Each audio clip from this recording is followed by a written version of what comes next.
Fundamental rights বা মৌলিক অধিকার আমরা পড়ছিলাম, যেটা আমাদের রয়েছে পার্ট 3-তে। এটা সম্পর্কে আমরা আগের দিন পড়েছিলাম, পার্ট 3-তে রয়েছে। তার মধ্যে রয়েছে আর্টিকেল 12 থেকে 35, তাই তো? যার মধ্যে আমরা দেখেছি যে আমাদের ফান্ডামেন্টাল রাইটস হচ্ছে 6 ধরনের ফান্ডামেন্টাল রাইটস আমাদের রয়েছে। মূল সংবিধানে আমাদের 7 ধরনের ছিল। যে আমরা জানি যে 1949 বা 1950-তে যে কনস্টিটিউশন আমাদের জন্য প্রিপেয়ার হয়েছিল, তার মধ্যে 7টা ফান্ডামেন্টাল রাইটস ছিল। বর্তমানে অ্যাট প্রেজেন্ট 2024 যদি আমরা ভাবি, তাহলে আমাদের ফান্ডামেন্টাল রাইটস রয়েছে 6টা। তার কারণ একটা ফান্ডামেন্টাল রাইটস আমাদের বাদ দেওয়া হয়েছে, সেটা কি সম্পত্তির অধিকার। 1978 সালে 44তম অ্যামেন্ডমেন্টের মাধ্যমে। তো সেই 6 ধরনের যে ফান্ডামেন্টাল রাইটস, তার মধ্যে আমরা প্রথম ধরনের আলোচনা করেছি, যেটা টাইপ 1, যেটা সাম্যের অধিকার, রাইট টু ইকুয়ালিটি সম্পর্কে আমরা আলোচনা করেছি, যেখানে আমরা দেখেছি অ্যাজ এ ইন্ডিয়ান হিসেবে বা ভারতীয় হিসেবে প্রত্যেকের সমান অধিকার রয়েছে, যার মধ্যে আমরা আর্টিকেল 14 থেকে 18 পর্যন্ত ডিসকাশন করেছি। Number 2, right two freedom discuss করেছি, যেটাকে আমরা স্বাধীনতার অধিকার বলি, সেটা রয়েছে আমাদের 19 থেকে 22 পর্যন্ত রয়েছে। এই দুটো গুরুত্বপূর্ণ ফান্ডামেন্টাল রাইটস আমরা আগের দিন আলোচনা করেছি, মানে এর মধ্যে যে আর্টিকেল সহ আমরা আগের দিন আলোচনা করেছি, যার মধ্যে কোন কোন অধিকার রয়েছে, কোন কোন জিনিসগুলো রয়েছে, সেগুলো সম্পর্কে আমরা ডিসকাশন করেছি। এবার নেক্সট, আজকে তাহলে হেডিং করো ফান্ডামেন্টাল রাইটস এর পার্ট, তৃতীয় টাইপের ফান্ডামেন্টাল রাইটস, সেটা কি শোষণের বিরুদ্ধে অধিকার, রাইট এগেনস্ট এক্সপ্লয়টেশন। শোষণের বিরুদ্ধে অধিকার। শোষণ, যেটাকে আমরা বলি এক্সপ্লয়টেশন। এক্সপ্লয়টেশন মানে কি? মানে যারা আমাদের থেকে বলতে পারি যে দুর্বল প্রকৃতির হয়, তাদেরকে কি করা হয়? শোষণ করা হয়। যেহেতু তারা শারীরিক দিক থেকে বা অর্থনৈতিক দিক থেকে দুর্বল হয়ে থাকে, সেই কারণে তাদেরকে কি করা হয়? এক্সপ্লয়েড করা হয়। তো তাদেরকে যে যাতে মানে এক্সপ্লয়েড না করা সম্ভব হয়, বা এক্সপ্লয়েড করলেও তারা যাতে তাদের বিরুদ্ধে সুবিচার পায়, সেই কারণে ভারতের সংবিধান শোষণের বিরুদ্ধে অধিকার আমাদের দিয়েছে। এর মধ্যে আমাদের দুটো আর্টিকেল রয়েছে, আর্টিকেল 23, 23 নম্বর আর্টিকেল রয়েছে, আর আর্টিকেল 24, 24 নম্বর আর্টিকেল রয়েছে।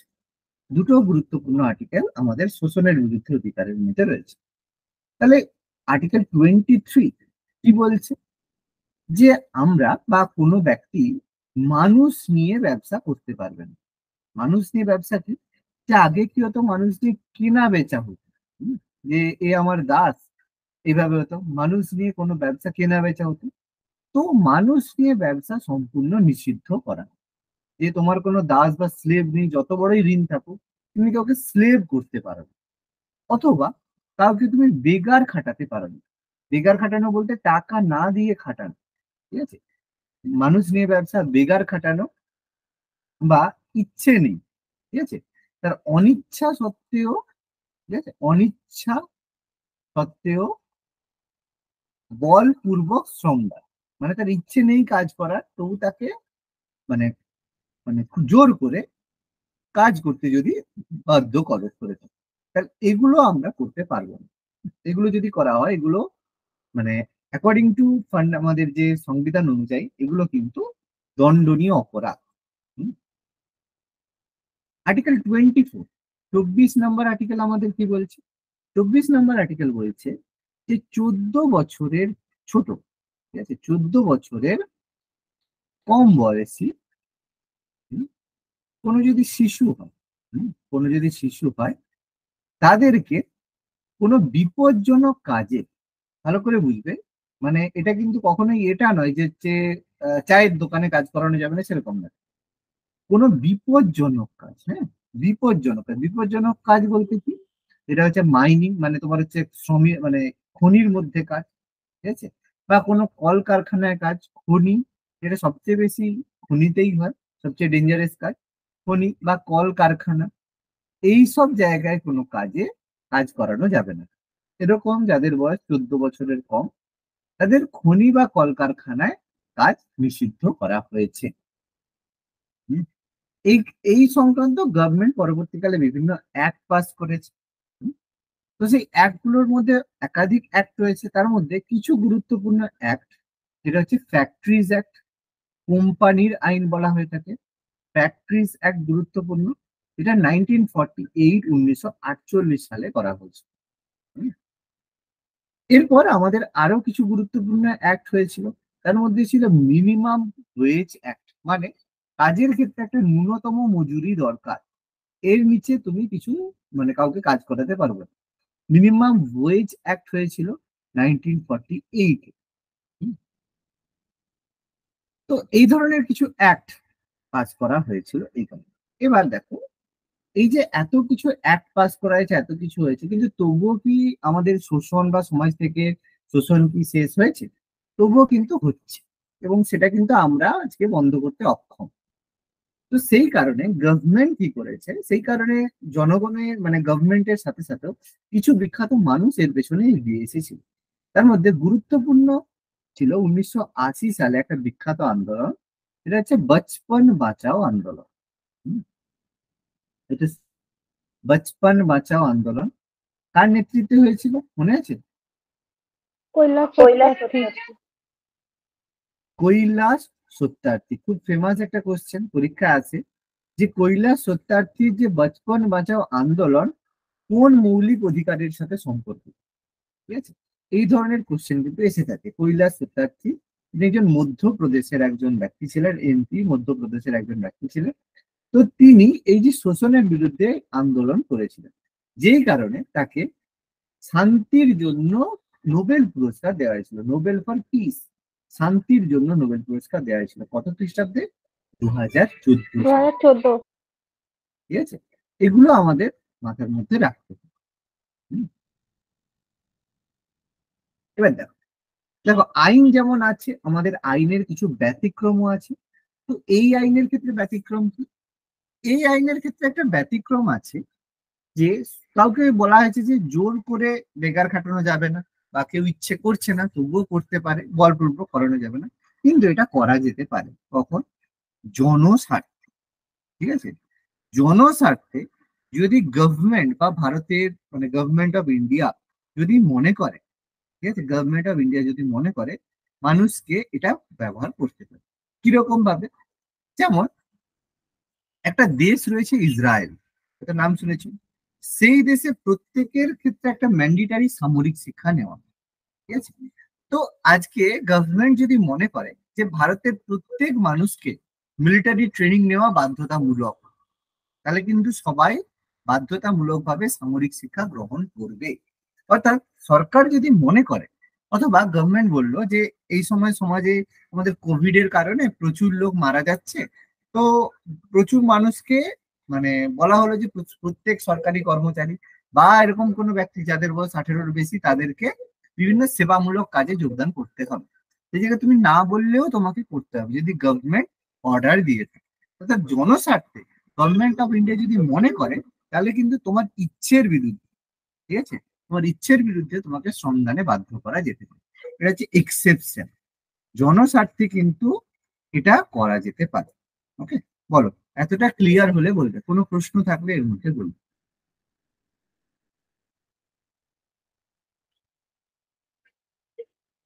কোনো যদি প্রশ্ন থাকে বলবে।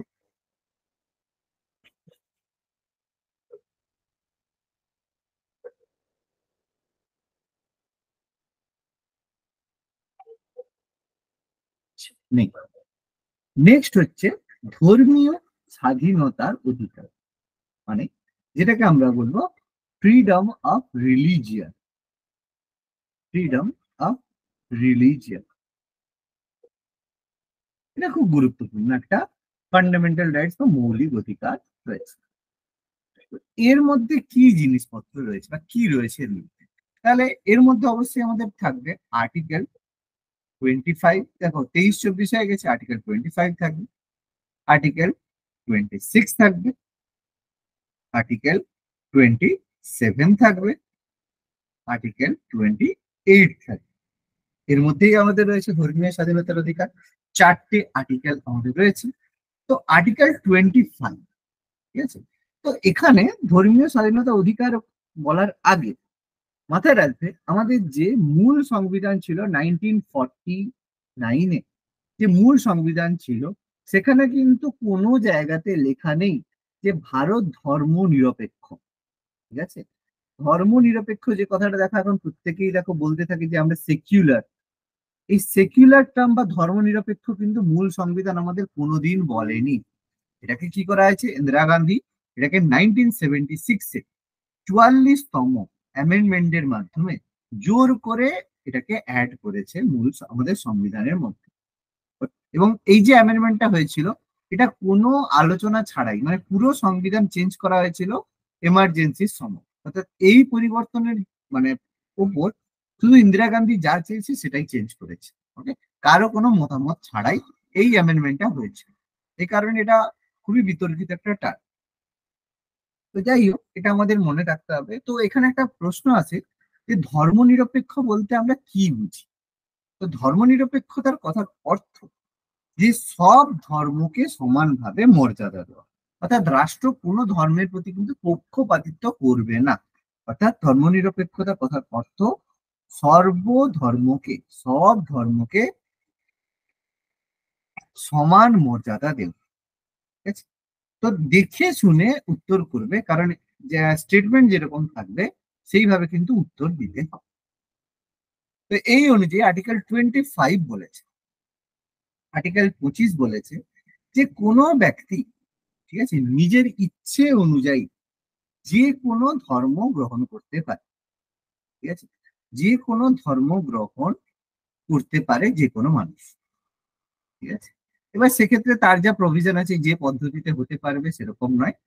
তো আর্টিকেল 25 অনুযায়ী তুমি চাইলে নিজের ইচ্ছে যে কোনো ধর্ম গ্রহণ করতে পারো।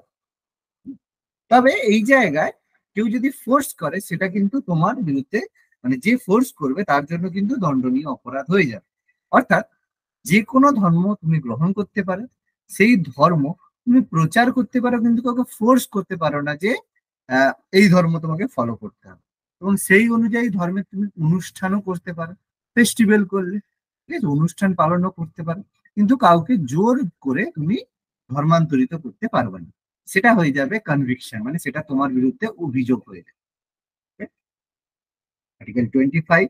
আর্টিকেল 26 বলেছে যে এই যে ধর্ম তুমি গ্রহণ করলে সেই হিসাবে কি হবে, তোমার একটা ধর্ম সম্প্রদায় গঠিত হবে। তো যে কোনো এরকম ধর্ম সম্প্রদায় কি করতে পারে, তাদের জন্য কোনো মানে জমি জায়গা যেটাকে বলা হয়, ঠিক আছে, তাদের জন্য যেসব হচ্ছে তোমার মানে আহ সম্পত্তি, ধর্মীয় যে সম্পত্তি, হয়তো মনে হয় মন্দির তৈরি করবে বা মসজিদ তৈরি করবে, সেরকম যদি ধর্মীয় সম্পত্তি রাখতে পারে। ঠিক আছে, মানে ধর্মীয় সম্পত্তি, নিজের পার্সোনাল সম্পত্তি নেই, কোনো ধর্মীয় সম্পত্তি, মানে কোনো মন্দির বানালো এবং সেটাকে রক্ষণাবেক্ষণ করলো, কোনো মসজিদ বানালো সেটাকে রক্ষণাবেক্ষণ করলো। তো যে কোনো ধর্ম সম্প্রদায় তাদের যে ধর্মীয় সম্পত্তি রাখতে পারে। ঠিক আছে, অর্থাৎ স্থাপন করতে পারে, কোনো একটা জায়গায় মসজিদ স্থাপন করতে পারে, সেটাকে রক্ষণাবেক্ষণ করতে পারে। ঠিক আছে, এগুলো করার অধিকার রয়েছে। এবার আর্টিকেল 27 কি বলছে, 27তম আর্টিকেল আমাদের বলছে যে কোনো ধর্ম বা কোনো ধর্মীয় সম্প্রদায় তাদের উন্নতি বা রক্ষণাবেক্ষণের জন্য কোনো ব্যক্তিকে, ভালো করে বুঝবে, কোনো ব্যক্তিকে চাঁদা বা কর দিতে বাধ্য করতে পারেন। এই যে পুজোর সময় যে চাঁদা নিতে আছে, সেখানে কিন্তু তোমার চাঁদা নেওয়া এটা কিন্তু তোমার মানে কি বলে, তোমার হচ্ছে পানিশেবল অফেন্স।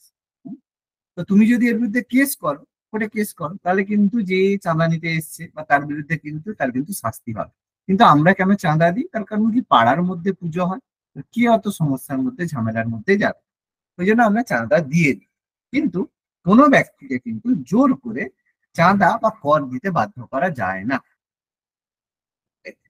আর আর্টিকেল 28 বলেছে, আর্টিকেল 28 বলেছে কিছু শিক্ষা প্রতিষ্ঠান এরকম রয়েছে, ঠিক আছে, অনেক শিক্ষা প্রতিষ্ঠান এরকম রয়েছে যেই শিক্ষা প্রতিষ্ঠান আংশিক অথবা সম্পূর্ণ, হতে পারে টোটাল, হতে পারে পার্সিয়ালি, ঠিক আছে, টোটাল অথবা পার্সিয়ালি গভর্নমেন্ট এডে চলে, মানে সরকারি সাহায্যে চলে। এরকম অনেক আমাদের যে স্কুলগুলো, সরকারি স্কুলগুলো, এগুলো কিন্তু সরকারি স্কুল না, গভর্নমেন্ট এডেড। ঠিক আছে, গভর্নমেন্ট স্কুল মানে গভর্নমেন্টের টোটাল বা পার্সিয়াল অর্থে চলে। ঠিক আছে, মানে গভর্নমেন্ট সরকারি টাকা তাদের দেয় অথবা স্যালারি প্রোভাইড করে, যে কোনো ভাবে তাদেরকে স্যালারি গভর্নমেন্ট দিয়ে থাকে। তাহলে সেই সব শিক্ষা প্রতিষ্ঠানে কাউকে কিন্তু ধর্মীয় শিক্ষা দেওয়া যাবে না। ঠিক আছে, এবারে বলবে স্যার মাদ্রাসা, এটা হতে পারে, কিন্তু মাদ্রাসা কি হচ্ছে সংখ্যালঘুদের জন্য। এটা পরের যে আর্টিকেল রয়েছে সেখানে আমরা বুঝতে পারবো মাদ্রাসা কিন্তু এর মধ্যে পড়ছে না। মাদ্রাসা যেহেতু সংখ্যালঘু এরপরেই আমাদের আছে, সে কারণে তারা তাদের যে মাদ্রাসা মানে তাদের যে শিক্ষা প্রতিষ্ঠান সেখানে দিতে পারে, কারণ তারা সংখ্যালঘু। ঠিক আছে, দেওয়া যায় না।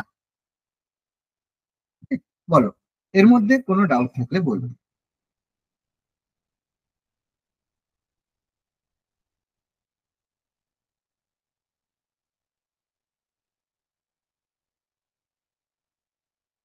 ক্লিয়ার? প্রশ্ন থাকলে বলো। হ্যাঁ স্যার। তাহলে এটা মুছে দিলাম। হ্যাঁ স্যার। ওকে, নেক্সট। নেক্সট হচ্ছে আমাদের হচ্ছে সংস্কৃতি, সংস্কৃতি ও শিক্ষা বিষয়ক অধিকার। সংস্কৃতি বা শিক্ষা বিষয়ক অধিকার, তো এর মধ্যে আমাদের রয়েছে সংস্কৃতির জন্য রয়েছে আর্টিকেল 29, আর শিক্ষার জন্য রয়েছে আর্টিকেল 30। মানে সিম্পল ভাষায়, তুমি ভারতে বসবাসরত অবস্থায়, ঠিক আছে, তুমি তোমার সংস্কৃতি রক্ষা করতে পারো, তোমার যে কালচার তুমি প্রোটেক্ট করতে পারো।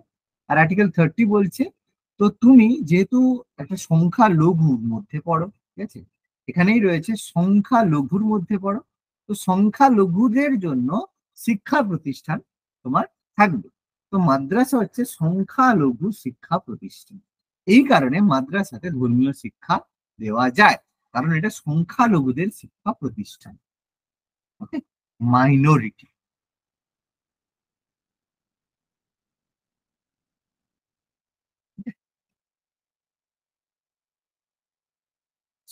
তাহলে দেখো এখানে আমাদের ফান্ডামেন্টাল রাইটস গুলো টোটালি কমপ্লিট। এবার আমরা যাব খুবই ইম্পর্টেন্ট আর্টিকেল 32। ওকে, এটা মুছে দিলাম, এটা কিছু নাই, জাস্ট লিখে নিয়েছো এইটুকুটা, মুছে দেবো। তাহলে আর্টিকেল 32টা একটু ভালো করে আলোচনা করতে হবে। হ্যাঁ স্যার। এবার ভেরি ভেরি ইম্পর্টেন্ট একটা জিনিস যেখানে আমরা ডিসকাস করব, সেটা হচ্ছে আর্টিকেল 32, 32 নম্বর আর্টিকেল। আমরা 32, তারপরে 33, 34, 35 এগুলো ডিসকাস করব, তারপর আমরা এমসিকিউ আজকে আলোচনা করব। তো আর্টিকেল 32, এবার দেখো আমরা এতগুলো মৌলিক অধিকার পড়লাম, আমাদের সাম্যের অধিকার, স্বাধীনতার অধিকার, হ্যান ত্যান, বহু রকম মৌলিক অধিকার আমরা পড়লাম। তাহলে মৌলিক অধিকার বলে দিলে তো হবে না, সেই মৌলিক অধিকারগুলোকে প্রোটেক্ট করতে হবে, সংরক্ষণ করতে হবে, বা সেগুলো যাতে ঠিকঠাক কাজ করে সেটার জন্য। তো সেই মৌলিক অধিকারগুলোকে, ফান্ডামেন্টাল রাইটস গুলোকে প্রোটেক্ট করার জন্য রয়েছে আর্টিকেল 32, 32 নম্বর অধিকার রয়েছে। কেন, কিসের জন্য প্রোটেক্ট করতে হবে? কারণ দেখো আমাদের কি হয়, আমাদের যে গভর্নমেন্ট বা সরকার এক্সিকিউটিভ এবং জুডিশিয়ারিতে বিভক্ত। এক্সিকিউটিভ মানে যারা শাসন করে, আর সরি লেজিসলেটিভে বিভক্ত। লেজিসলেটিভ মানে যারা আইন তৈরি করে, জানি আমরা যেটা লেজিসলেটিভ আইন তৈরি করে, ঠিক আছে? আইন তৈরি করে লেজিসলেচার মানে পার্লামেন্ট যেটাকে আমরা বলি, আইন তৈরি করে। আর এক্সিকিউটিভ কি করে, আইনের শাসন করে। তো এই করতে গিয়ে যে আইন তৈরি হয় সেই আইন অনুযায়ী এক্সিকিউটিভরা অনেক সময় শাসন করে না, সেটা যাতে তারা করে সেই কারণে আর্টিকেল 32 দেওয়া আছে, যাতে যারা তারা কাজ করতে পারে বা তারা যাতে ঠিকঠাক কাজ করে। এবার যদি কাজ না করে তখন কি হবে? তখন তুমি কি করতে পারো, এই আর্টিকেল 32 এর আন্ডারে সুপ্রিম কোর্টে যেতে পারো। সুপ্রিম কোর্টে যাবে এবং সেখানে গিয়ে কি করবে, একটা জনস্বার্থ মামলা করবে। ঠিক আছে, জনস্বার্থ মামলা আজকালকার দিনে খুবই ফেমাস। যাই মনে হয় একটা জনস্বার্থ মামলা করে দিল, ঠিক আছে, যাই হোক, তো ভুল হোক ঠিক হোক করে দেয়। তো জনস্বার্থ মামলা করতে পারো। তো জনস্বার্থ মামলা তুমি যদি করো তখন সুপ্রিম কোর্ট কি করবে, তোমার যে তোমার যে দাবি সেটাকে নিয়ে আলোচনা করবে। সেই কারণে আর্টিকেল 32 সব থেকে গুরুত্বপূর্ণ আমাদের কাছে। সেই কারণে এটাকে ডক্টর বি আর আম্বেদকর বলেছে এটা হচ্ছে heart and soul of constitution, সংবিধানের আত্মা ও প্রাণ কেন্দ্র। ঠিক আছে, heart and soul of constitution, এটা কে বলেছে? Doctor B R Ambedkar. Ambedkar sir father of constitution, তো তিনি এটা বলেছেন। এবার এই আর্টিকেল 32 এর আন্ডারে কি আছে? এবার প্রশ্ন হচ্ছে যে এটা কি শুধু সুপ্রিম কোর্ট করতে পারে? না, এর সাথে হাইকোর্টেও কিন্তু এটা হতে পারে, কিন্তু হাইকোর্টের জন্য আলাদা আর্টিকেল রয়েছে। আর্টিকেল কত রয়েছে? 226, 226 নম্বর। কিন্তু হাইকোর্টের ক্ষেত্রে রেস্ট্রিকশন কি? যেটা শুধুমাত্র একটা রাজ্যের ক্ষেত্রে প্রযোজ্য, একটা স্টেটের ক্ষেত্রে প্রযোজ্য, আর সুপ্রিম কোর্ট পুরো ইন্ডিয়ার জন্য প্রযোজ্য হবে। এটা বেসিক্যালি পার্থক্য। এবার এই যে সুপ্রিম কোর্টে তুমি তো কেস করলে, এবার সুপ্রিম কোর্ট কি করবে? এগুলোকে কার্যকরী করার জন্য রিট ইস্যু করে থাকে। রিট, রিট ইস্যু করে থাকে। সেই রিটের হচ্ছে বাংলা হককে বলা হয় লেখো। লেখো জারি করতে পারে বা রিট ইস্যু করতে পারে। সেই রিট গুলো কি কি? প্রথম রিট হচ্ছে হেভিয়াস কর্পাস। হেভিয়াস কর্পাস, এটাকে বাংলায় বলা হয় বন্দি প্রত্যক্ষীকরণ। মানে তুমি দেখবে যখন তোমার বিরুদ্ধে বা কারোর বিরুদ্ধে কেস হয়, তাকে কিন্তু কোর্টে প্রেজেন্ট থাকতে হয়, তার সামনে কেস লড়া। এই জন্য যে কোনো বন্দিকে আদালতে নিয়ে এসে তার সামনে কেস লড়া হয়। মানে সেই জেলে থাকবে, তার বিরুদ্ধে কেস কোর্টে চলবে, সেরকম হতে পারে। এই কারণে হেভিয়াস কর্পাস অনুযায়ী প্রত্যেক বন্দিকে কোর্টে নিয়ে আসা বাধ্যতামূলক। বন্দি প্রত্যক্ষীকরণ, habeas corpus. Number two, number two হচ্ছে ম্যান্ডামাস। ম্যান্ডামাস, যেটার বাংলা হচ্ছে পরমাদেশ। ঠিক আছে, পরমাদেশ। অর্থাৎ সুপ্রিম কোর্ট বা হাইকোর্ট যখন কোনো আদেশ দিয়ে থাকে, হয়তো কোনো একটা কেস হলো যেটা হচ্ছে সুপ্রিম কোর্টের এখতিয়ারভুক্ত, কিন্তু তাতে হাইকোর্ট কাজ করছে, তখন ম্যান্ডামাস জারি করে কি করা হয়? তাকে বলা হয় যে এটা তোমার কেস নয়, আদেশ দিতে পারে। সুপ্রিম কোর্ট হাইকোর্টকে যখন কোনো আদেশ দিয়ে থাকে, তখন সেটাকে আমরা পরমাদেশ বলে থাকি। Number three, prohibition. প্রহিবিশন মানে নিষেধ করা, যে কেউ প্রতিষেধ বা নিষেধ, হ্যাঁ নিষেধই লিখো, নিষেধ। তো সুপ্রিম কোর্ট অনেক সময় কি করে, হাইকোর্টকে এই কাজটা করতে নিষেধ করতে, প্রহিবিশন। নাম্বার ফোর কি? সার্টিওরি, এটাকে বাংলায় বলা হয় উৎপ্রেষণ। আর নাম্বার ফাইভ হচ্ছে কুও ওরেন্টো,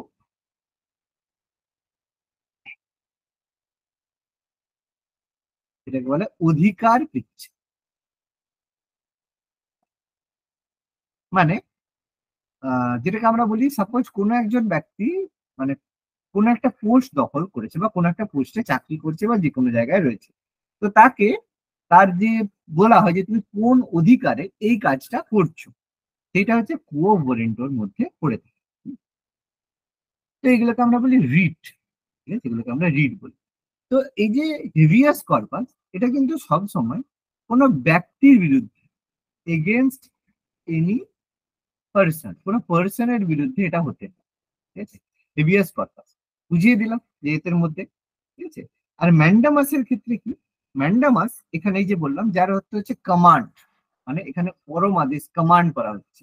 মানে অনেক সময় কি করা হয়, যে সুপ্রিম কোর্ট যে কোনো হাইকোর্টের বিরুদ্ধে পরম আদেশ জারি করতে পারে যে এই কাজটা তুমি করতে পারো না। হাইকোর্টের, সুপ্রিম কোর্টের অর্ডার যাকে বলা হয়। প্রতিষেধ মানে ওই যে বললাম নিষেধ করা, যে যদি এরকম কোনো কাজ যেটা হাইকোর্ট করছে, সেই কারণে supreme court, high court supreme court তো বলতে পারে যে না তুমি এটা করতে পারো না, তাকে সেই কাজে নিষেধ করতে পারে। সার্টিওরির কথা বললাম, যে উৎপ্রেষণ মানে বিশেষভাবে জ্ঞাত হওয়া। মানে কোনো ব্যক্তি যদি তার অধিকার বহির্ভূত কাজ করে থাকে, ঠিক আছে, তখন হয়তো এরকম কোনো কেস হলো, সেই জায়গায় সুপ্রিম কোর্ট বুঝতে, হাইকোর্টে কোনো একটা কেস চলছে, তো হাইকোর্ট বুঝতে পারলো যে এই কেসটা তার এখতিয়ারের মধ্যে পড়ছে না, তখন হাইকোর্ট কি করবে, সেই কেসটা ট্রান্সফার করে দেবে সুপ্রিম কোর্টে। সেটাকে বলে সার্টিওরি। তো ফলে এক্ষেত্রে ট্রান্সফার হয় কেস, নিজে বুঝে করুন।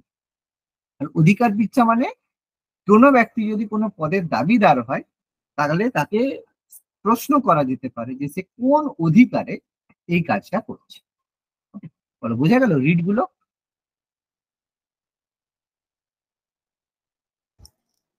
স্যার ওই সার্টিওরিটা একবার বলবেন আর একবার?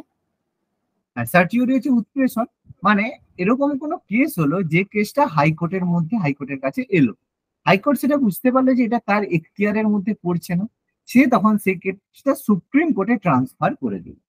এই যে অধিকারটা, এই যে রিট, এবার অবশ্যই এর জন্য রিট ইস্যু করতে হবে হাইকোর্টকে, সেই রিটটাকে বলা হবে সার্টিওরি।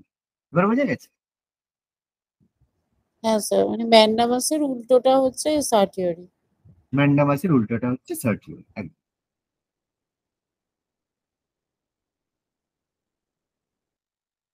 আর্টিকেল 32 পর্যন্ত বুঝতে পারলে বলুন। স্যার অধিকার বলো। পিচ্ছাটা কি বললাম, কার কাছে জানতে চাইবে অধিকার?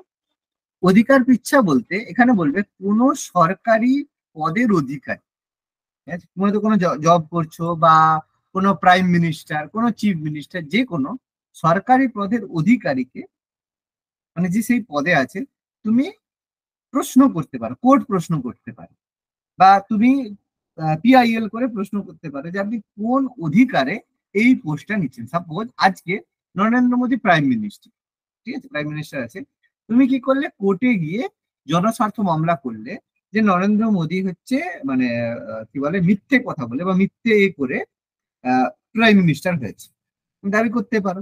তো দাবি করলে সঙ্গে সঙ্গে কোর্ট কি করবে, তোমাকে বলবে তুমি কোন বেসিসে করছো, তাহলে তুমি প্রমাণ দিলে যে না নরেন্দ্র মোদী ভোটে দাঁড়ায়নি বা ভোটে হচ্ছে চিটিং করেছে, তুমি যদি উপযুক্ত প্রমাণ দিতে পারো, তাহলে তার অধিকার, মানে তার যে প্রাইম মিনিস্টার পদ যাতে খারিজ হয়, তার জন্য সুপ্রিম কোর্ট কাজ করবে।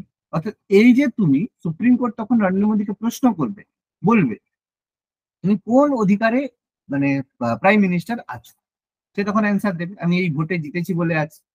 এবার বুঝে গেল কি বললাম? এটা কি সুপ্রিম কোর্টই করবে না হাইকোর্টও করতে পারে? হ্যাঁ, এবার দেখো এক্ষেত্রে ব্যাপার হচ্ছে জেনারেলি প্রথমে যে কেস হয় সেটা হাইকোর্টের, তারপরে সেটা সুপ্রিম কোর্টে। যেমন এই রিট ব্যবহার করা হয়েছিল 1971-এর ইলেকশনে, যখন ইন্দিরা গান্ধী প্রাইম মিনিস্টার হয়েছিল। কোথা থেকে দাঁড়িয়েছিল? এলাহাবাদ থেকে দাঁড়িয়েছিল। তো এলাহাবাদ থেকে যখন প্রাইম মিনিস্টার মানে চিফ মানে প্রাইম মিনিস্টার হয়েছিল, তখন ইন্দিরা গান্ধীর এগেনস্টে দাঁড়িয়েছিল রাজনারায়ণ। হুম। তো রাজনারায়ণ ইন্দিরা গান্ধীর এগেনস্টে ভোটে হেরে গেছিল, হেরে গিয়ে ইন্দিরা গান্ধীর এগেনস্টে কেস করেছিল এলাহাবাদ কোর্টে। তো এলাহাবাদ কোর্টে কেস করে বলেছিল যে ইন্দিরা গান্ধী চিটিং করে জিতেছে। তো তার কেস চলছে, তো তার জাজমেন্টটা আসছিল 1975 সালে, হাইকোর্টে রায় দিচ্ছিল, হাইকোর্টের ফাইনাল জাজমেন্ট এসেছিল, যেখানে প্রমাণ হয়ে গেছিল যে ইন্দিরা গান্ধী চিটিং করে মানে ভোটে জিতেছে। তো তার ফাইনাল জাজমেন্ট যেদিন দেওয়া হবে, সেই জাজমেন্টটা যদি দিয়ে দিত হাইকোর্ট, এলাহাবাদ হাইকোর্ট যদি বলতো যে না ইন্দিরা গান্ধী চিটিং করেছে, সেটা পরের দিনই দিত, সেটা পুরো রেডি করাই ছিল, পুরো এটা বলা হয়েছে যে এটা জাজমেন্টটা আসবে, এটা বোঝা যায় তো পরের দিন কি জাজমেন্ট আসবে। তো যদি আসতো সঙ্গে সঙ্গে ইন্দিরা গান্ধী প্রাইম মিনিস্টার মানে প্রধানমন্ত্রী থেকে বাতিল হতো। ওকে, তাহলে সেই যখন সঙ্গে সঙ্গে এই কারণে ইন্দিরা গান্ধী যে 1975 সালে এমার্জেন্সি, এই কারণেই রাতারাতি ইস্যু করেছে। কারণ যদি পরের দিন হাইকোর্টের জাজমেন্ট এসে যেত, ইন্দিরা গান্ধীকে পদত্যাগ করতে। বললাম বোঝা গেল? অর্থাৎ এই যে প্রশ্নটা করলো হাইকোর্ট, মানে হাইকোর্ট যে প্রশ্ন করলো হাইকোর্ট করতে পারে। এবার যদি ওই যে ওখানে বললো, তারপরে এই জাজমেন্টটা নিয়ে ইন্দিরা গান্ধী সুপ্রিম কোর্টেও যেতে পারতো। বললাম বোঝা গেল? অর্থাৎ হাইকোর্ট তারপরে সুপ্রিম কোর্ট হবে, কোনো সমস্যা নেই।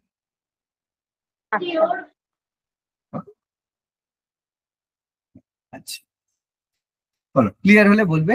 এবার আর্টিকেল 33-তে যাবো।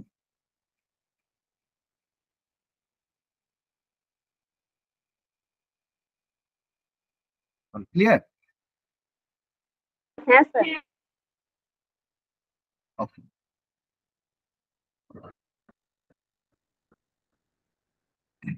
নেক্সট। এবার দেখো, এবার হচ্ছে আর্টিকেল 33, 22 পর্যন্ত আমরা বলেছি। এবার হচ্ছে আর্টিকেল 33। আর্টিকেল 33 কি বলছে দেখো, আর্টিকেল 33 বলছে, খুব ইম্পর্টেন্ট বুঝবে, পাওয়ার অফ পার্লামেন্ট। বুঝাচ্ছি, তারপরে লিখছি তারপর বুঝতে। Power of parliament to modify the rights, rights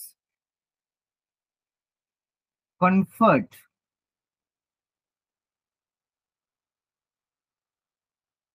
by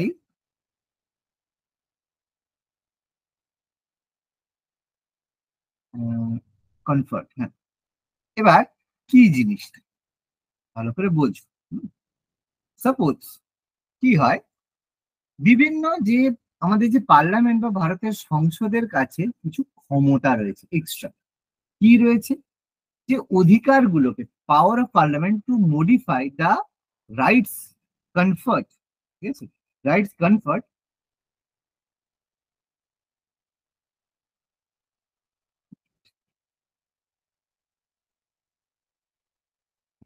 কনফার্ট to the force, মানে আমাদের যে বিভিন্ন সশস্ত্র বাহিনী রয়েছে, আমাদের বিভিন্ন আর্মি বলো, নেভি বলো, বিভিন্ন সশস্ত্র বাহিনী যেটাকে আমরা আর্ম ফোর্স বলি, সশস্ত্র বাহিনী রয়েছে, আর্ম ফোর্স রয়েছে। তারপর আমাদের হচ্ছে ইন্টেলিজেন্স এজেন্সি রয়েছে, গোয়েন্দা দপ্তর যেটাকে বলি, হ্যাঁ, ইন্টেলিজেন্স এজেন্সি রয়েছে, রয়েছে যেমন রয়েছে, আমরা নাম শুনেছি, ইন্টেলিজেন্স এজেন্সি রয়েছে। তো এদের কিছু অধিকার রয়েছে, এক্সট্রা অধিকার রয়েছে। কি হয়, সাপোজ ধরো আমাদের সশস্ত্র যে আর্ম ফোর্সের অধিকার রয়েছে, তারা যখন যুদ্ধ করবে, যুদ্ধ করার পরে তারা যদি অন্য কোনো দেশে চলে যায়, তাহলে সেই দেশে সে যদি স্যারেন্ডার করে, তাহলে কিন্তু তাকে মারা যাবে না। হয়তো যুদ্ধ করতে করতে পাকিস্তানের হাতে ইন্ডিয়ান সোলজার কোনো দখল মানে ধরা পড়লো, তাকে কিন্তু মারতে পারবে না। ওই যেমন হচ্ছে অভিনন্দনের সময় হয়েছিল। এরকম আর্ম ফোর্স বা ইন্টেলিজেন্স এজেন্সি, যেমন ইন্টেলিজেন্স ইন্ডিয়ার তো তো এদের হাতে কিছু এক্সট্রা পাওয়ার রয়েছে। তো পার্লামেন্ট চাইলে কি করতে পারে, এই জিনিসগুলোকে পরিবর্তন করতে পারে, মানে এক্সট্রা পাওয়ার দিতে পারে, অথবা তাদের হাত থেকে পাওয়ারটা কমিয়ে নিতে পারে। কি বললাম, বোঝা গেল? এটা হচ্ছে আমাদের পার্লামেন্টের পাওয়ার। পার্লামেন্ট চাইলেই এটা পরিবর্তন করতে পারে। বলো, বোঝাতে পারলাম?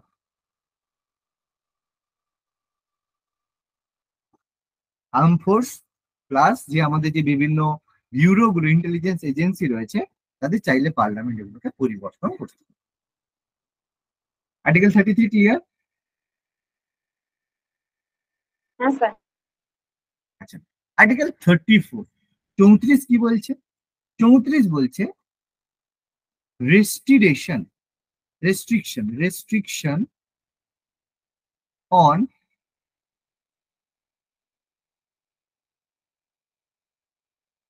Rights while martial law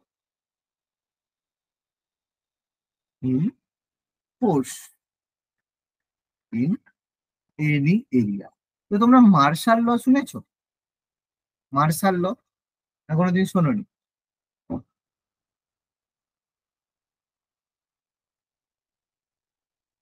martial ল শুনেছো না শোনোনি বলো?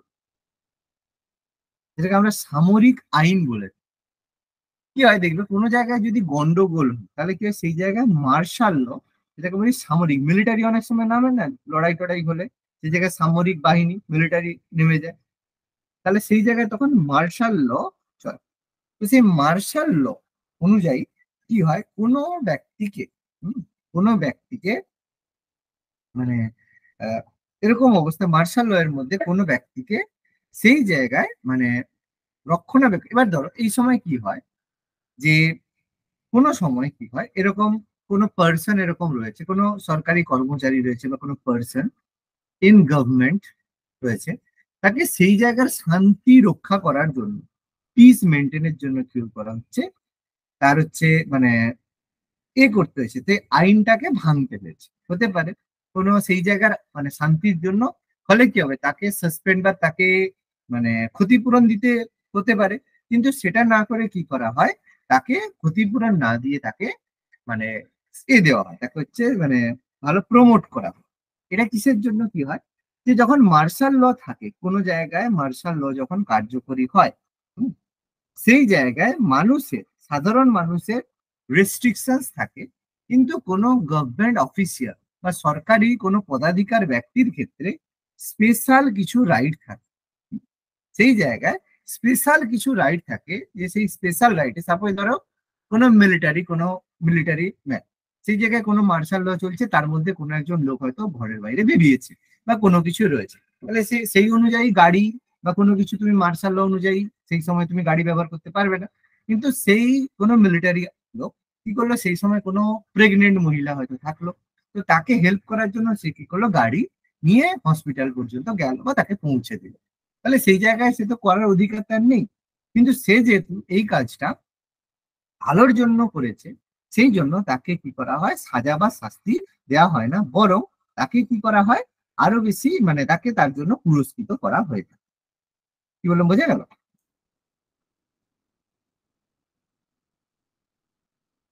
হ্যাঁ স্যার। স্যার আরেকবার বলুন, কোনো ব্যক্তিকে হুম, কি লিখবো হ্যাঁ একবার বলুন। আচ্ছা এখানে লিখবে, আচ্ছা আচ্ছা এখানে লিখবে আর্টিকেল 34 লেখো যে কোনো এলাকায় সামরিক আইন চলাকালীন, ঠিক আছে, সামরিক আইন চলাকালীন বিধিনিষেধ থাকে। সামরিক আইন চলাকালীন বিধিনিষেধ থাকে। ওকে, সামরিক আইন চলাকালীন বিধিনিষেধ থাকে। তো তারপর লিখবে যে সেই সময় মানে ওই সময়ে কোনো সরকারি কর্মচারী, ওই সময় কোনো সরকারি কর্মচারী শৃঙ্খলা বজায় রাখার জন্য, শৃঙ্খলা বজায় রাখার জন্য আইন ভঙ্গ করলে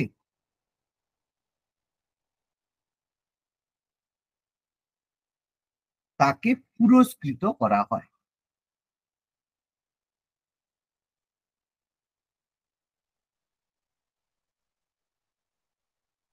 মানে এই যে তখন আইন ভাঙলো, তার বিরুদ্ধে তুমি যে কেস করবে যে আইন ভেঙেছে, সেটা কিন্তু করা যায় না। মানে সামরিক আইন চলাকালীন কোনো সরকারি কর্মচারী, ঠিক আছে, অন্য কোনো মানে মানে যেগুলো এর মধ্যে রয়েছে তার মানে যদি কোনো সেটা ফেয়ার হয়, ঠিক আছে, যে সেই কাজটা সেই সময় করা উচিত, তাহলে কিন্তু তার বিরুদ্ধে কোনো কেস করা যায় না।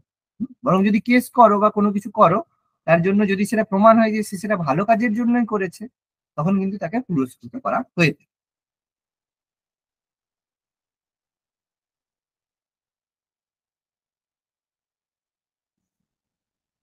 হয়েছে স্যার। ওকে, এবার লাস্ট হচ্ছে আর্টিকেল 35, 35 নম্বর আর্টিকেল। এখানে বলা হয়েছে হুম, এখানে বলা হয়েছে খুব ইম্পর্টেন্ট, এখানে বলা হয়েছে যে মৌলিক অধিকার, ঠিক আছে, যে কোনো মৌলিক অধিকার কার্যকর করার ক্ষমতা, মৌলিক অধিকার কার্যকর করার ক্ষমতা শুধুমাত্র সংসদের হাতে থাকবে।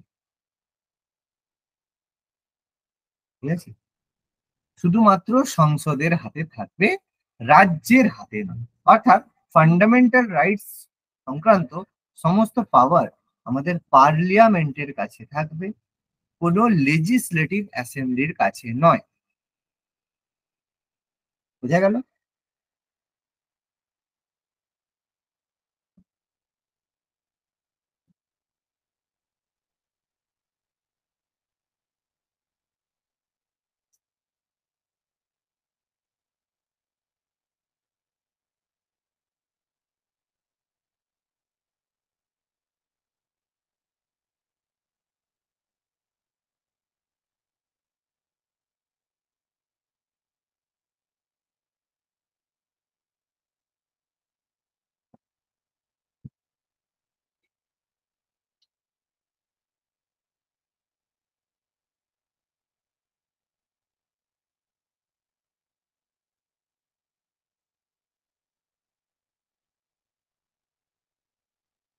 বলো, ডান। হ্যাঁ স্যার। এবার আমি কিছু এমসিকিউ ডিসকাস করছি, ঠিক আছে, দেখো কতগুলো পারো। ফার্স্ট কোশ্চেন বলছে, ভারতীয় সংবিধান নিম্নলিখিত কোন ধারায় ধর্মীয় স্বাধীনতা অধিকারের প্রদান করা হয়েছে? সহজ ডি। কোশ্চেন। D D. না, আমার মনে হচ্ছে এ। D sure? তো ডি আজকেই তো। হলো তো, হ্যাঁ স্যার। তাই তো? তাহলে তাহলে ঠিক আছে, কোনো অসুবিধা নেই। ডি একদম ক্লিয়ার, ঠিক আছে, একদম কনফিডেন্স থাকবে। ধর্মীয় স্বাধীনতার অধিকার, right two freedom of religion, article 25 থেকে 28 এর মধ্যে রয়েছে। ওকে, ভেরি গুড। নেক্সট বলছে, মৌলিক অধিকার লঙ্ঘনের ক্ষেত্রে কোন ধারায় কোনো ব্যক্তি সুপ্রিম কোর্টের দ্বারস্থ হতে পারে?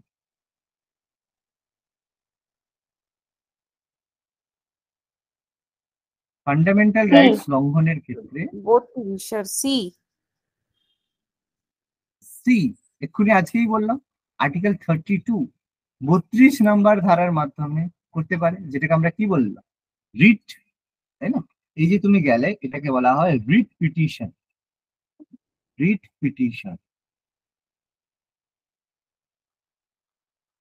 রিট পিটিশন করলে যে আমার মৌলিক অধিকার খর্ব হয়েছে, লঙ্ঘন হয়েছে, সেখানে তুমি সুপ্রিম কোর্টের কাছে গেলে আর্টিকেল 32 এর আন্ডার।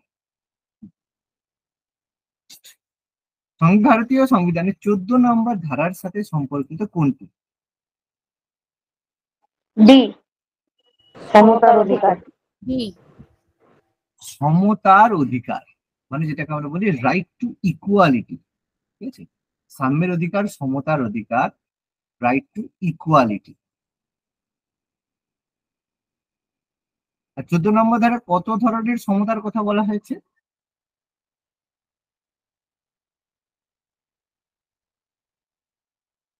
ক ধরনের সমতা বলা হয়েছে? 2 ধরনের না? দু রকমের। আইনের দৃষ্টিতে সমান, আর আইন দ্বারা সমভাবে সংরক্ষিত। মনে পড়ছে? হ্যাঁ স্যার।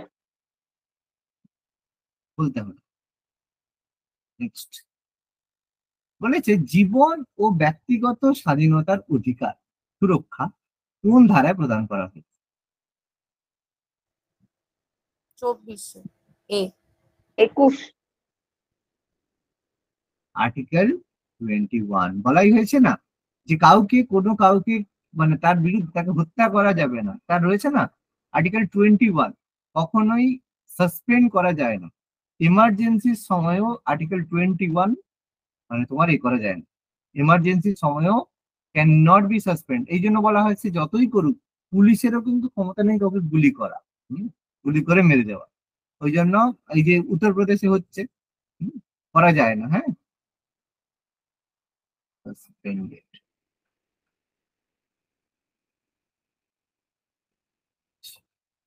মৌলিক অধিকারগুলি হলো কি কি?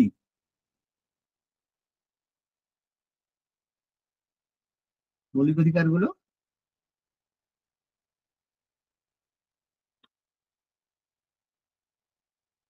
জাস্টিসের। জাস্টিসেবল। জাস্টিসেবল কথার মানে কি? কোর্টে যেগুলো বিচার করা। যাবে। বিচারযোগ্য। বিচারযোগ্য। বিচারযোগ্য, ভেরি গুড। বিচারযোগ্য বা আদালত কর্তৃক বলবৎযোগ্য, মানে ফান্ডামেন্টাল রাইট সংক্রান্ত যদি কোনো খর্ব হয়, তাহলে you can go to the court, ঠিক আছে, you can go to the court. কোর্টে তুমি যদি যেতে পারো, তাহলে সেটা হবে জাস্টিসেবল, আদালত কর্তৃক বিচারযোগ্য। হুম। আচ্ছা, নন জাস্টিসেবল এর উদাহরণ কি কি আছে? Sir duties, fundamental duties. আর ডিপিএস। বিপিএসপি, এগুলো হলে তুমি কোর্টে যেতে পারো।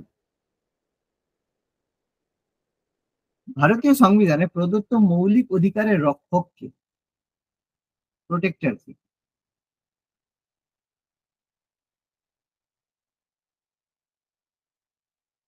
কে মৌলিক অধিকারকে প্রোটেক্ট করে? সংসদ। কি হবে? রক্ষক বা প্রোটেক্টর সব সময় হবে সুপ্রিম কোর্ট। ঠিক আছে, অবশ্যই সুপ্রিম কোর্টে অ্যান্সার হবে। তার কারণ এই যে আমাদের সংসদ কি করে, মৌলিক অধিকারের উপরে মৌলিক অধিকারকে কার্যকর করে।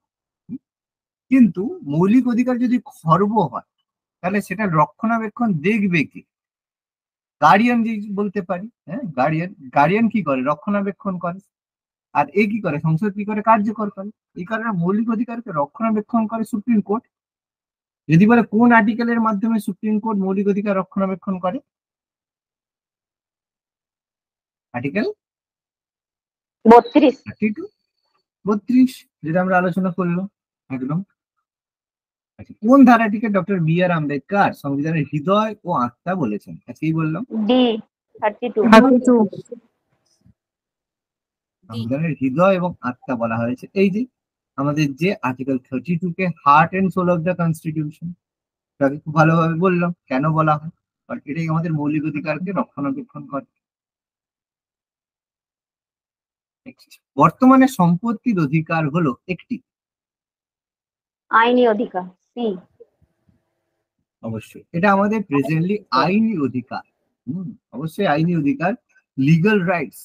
আগে এটা মূল সংবিধান, মূল যে সংবিধান ছিল সেখানে এটা মৌলিক অধিকার ছিল। আর্টিকেল 31 ছিল মূল সংবিধান। মূল সংবিধানে এটা মৌলিক অধিকার ছিল। তারপর বর্তমানে আইনি অধিকার হয়েছে আর্টিকেল 300A তে পরিণত করা হয়েছে বর্তমান সংবিধানে। কোন অ্যামেন্ডমেন্ট? 1978-এ 44তম amendment, 44th amendment act. Prime minister Morarji Desai. Morarji Desai.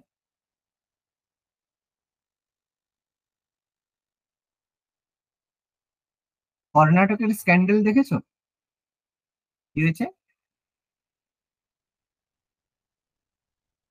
খবর দেখোনি? কি বলুন তো? আচ্ছা, ঠিক আছে, আমি একটু দেখে তার শেষে আমি দেখিয়ে দেবো। খুবই জঘন্য একটা ব্যাপার হয়েছে। যাই হোক, বলে দেবো আমি, দেখে তো আরো ডিটেলস খবর দেখবে। দেখাটা উচিত, আমার মনে হয় প্রত্যেকের, মানে ভোট দেওয়ার আগে এইসব জিনিস দেখা উচিত। যাই হোক, ভারতের সংবিধান নিম্নলিখিত কোন অধিকার প্রদান করে না? বি স্যার, সম আশ্রয়ের অধিকার। অ্যান্সার বি, সম আশ্রয়ের অধিকার। সম আশ্রয় বলতে কি? যেটা আমাদের সবার জন্য আশ্রয় থাকবে। এটা তো আমাদের ইকুয়ালিটি আছে, আর্টিকেল 14 রয়েছে। ধর্মীয় স্বাধীনতা 25 থেকে 28 রয়েছে, এটা আমাদের 14 থেকে 18 রয়েছে। স্বাধীনতার অধিকার রয়েছে 19 থেকে 22। কিন্তু সম আশ্রমের অধিকার মানে এটা বেসিক্যালি বলা হয় যে প্রত্যেকে যে সবার জন্য ঘর দিতে হবে, ঘর থাকতে হবে, সেটা দেওয়ার অধিকার। সবার জন্য ঘর কিন্তু কখনোই ফান্ডামেন্টাল রাইটস নয়। কোন ধারাটি অপরাধের জন্য দোষী সাব্যস্ত ব্যক্তিকে দ্বিতীয়বার একই অপরাধের জন্য শাস্তি দিতে পাওয়া থেকে সুরক্ষা প্রদান করে? বলেছিলাম স্যার 20। 20। Clause B. কোন ক্লজ? 20 কি? 20 কোন ক্লজ? একই শাস্তির জন্য একাধিকবার দণ্ড দেওয়া যায় না, মনে পড়ে? লিখেছিলাম আগের দিন আর্টিকেল 20। এক না 2 বোধহয়। এ ছিল না বি ছিল, কোনটা ছিল বলো? মনে আছে নাকি দেখি, আর্টিকেল 20-র মধ্যে কোন ক্লজ? এ বি সি এর মধ্যে কোনটা ছিল?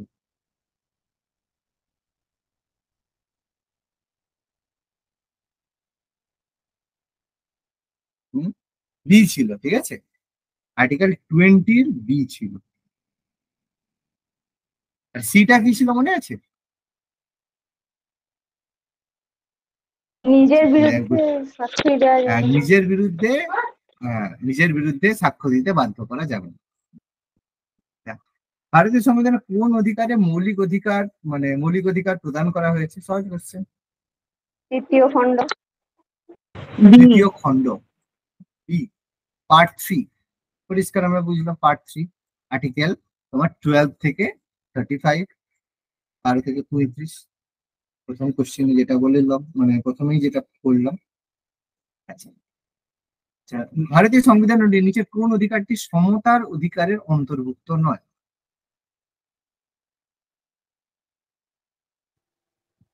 পরম পরম সমতা। সমতা। পরম সমতা, ঠিক আছে। বাকিগুলো দেখো, আইনের সামনে সমতা, যেটা আমাদের আর্টিকেল 14 বলছে। সুযোগের সমতা, আর্টিকেল 15 বলছে। অস্পৃশ্যতা বিলুপ্তি, আর্টিকেল 17 বলছে। কিন্তু পরম সমতা, আর 18 কি বলছে? 18 বলেছে কোনো উপাধি নিতে পারবে না, শিরোনাম বিলুপ্তি, ঠিক আছে, শিরোনাম বিলুপ্তি বলা হয়েছে। আর্টিকেল 17 বললাম। আর্টিকেল 16 কি বলেছে? গভর্নমেন্ট জবে সমান অধিকার, তাই তো। তো পরম সমতা বলে কিন্তু কিছু নেই যে সবাই সমান হবে, পরম সমতা বলে কিছু কিন্তু হয় না, এটা মৌলিক অধিকারের মধ্যে পড়ে না। হুম, আচ্ছা, নেক্সট। জরুরি অবস্থার সময়ও কোন মৌলিক অধিকার স্থগিত করা যায় না? ডি, জীবন এবং ব্যক্তিগত স্বাধীনতার অধিকার। জীবন ও ব্যক্তিগত স্বাধীনতার অধিকার, একটু আগেই বললাম আর্টিকেল 21, ঠিক আছে, আর্টিকেল 21। আর্টিকেল 21 কোনো অবস্থাতেই খর্ব করা যায় না, মৌলিক অধিকার। বাকিগুলো দেখো, কথা বলার অধিকার, right two freedom of speech, মৌলিক বাক স্বাধীনতা, ধর্মের অধিকার, সমতার অধিকার, সব সাসপেন্ড হয়ে যাবে, কিন্তু এটা সাসপেন্ডেড হবে।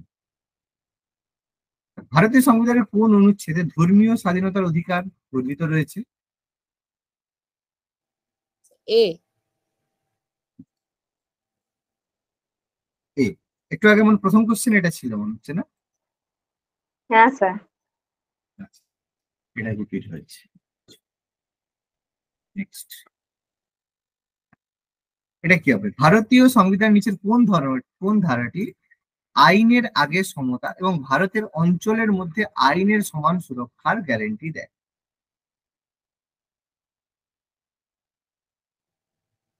18।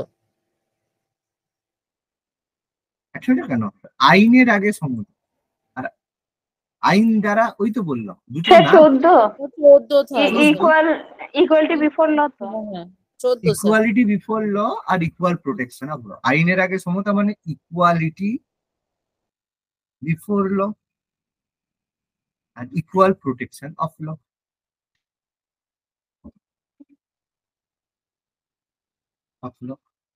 Article 14, 14, simple question. আচ্ছা, কোন অনুচ্ছেদে অস্পৃশ্যতা রদ করে? বললাম একটু। 17। আর্টিকেল 17, সহজ কোশ্চেন, অস্পৃশ্যতা রদ, আর্টিকেল 17, 17 নম্বর ধারা। শোষণের বিরুদ্ধে অধিকার এর ক্ষেত্রে নিচের কোনটি সঠিক?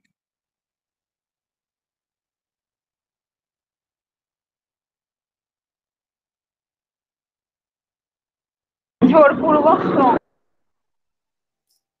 এটা এ। এ। মানুষের যাতায়াত নিষিদ্ধ করা এবং জোরপূর্বক শ্রম এর মধ্যে পড়ছে অবশ্যই। অপশন এ, প্রথমেই বললাম। আচ্ছা, নিচের কোন সংশোধনীর মাধ্যমে 6 থেকে 14 বছর বয়সী শিশুদের ফ্রি এবং কম্পালসারি এডুকেশন করা হয়েছে?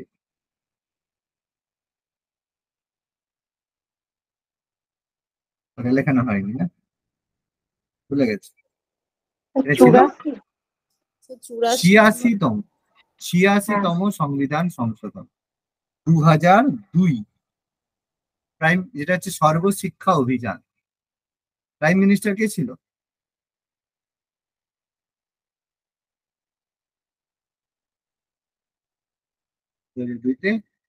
অটল বিহারী বাজপেয়ী। বাজপেয়ী। Atal Bihari Vajpayee, the best. আচ্ছা, নিচের কোন, আচ্ছা এটা তো আমি বললাম, কোনটা হবে? হৃদয় আর্টিকেলস এখানে বলা হয়েছিল, কোশ্চেনটা দেওয়া আছে। ডি তো সাংবিধানিক অধিকার। সাংবিধানিক প্রতিবিধানের অধিকার, আর্টিকেল 32। নিচের কোন রিটের অর্থ অবহিত করা? রিট থেকে একটা কোশ্চেন আছে।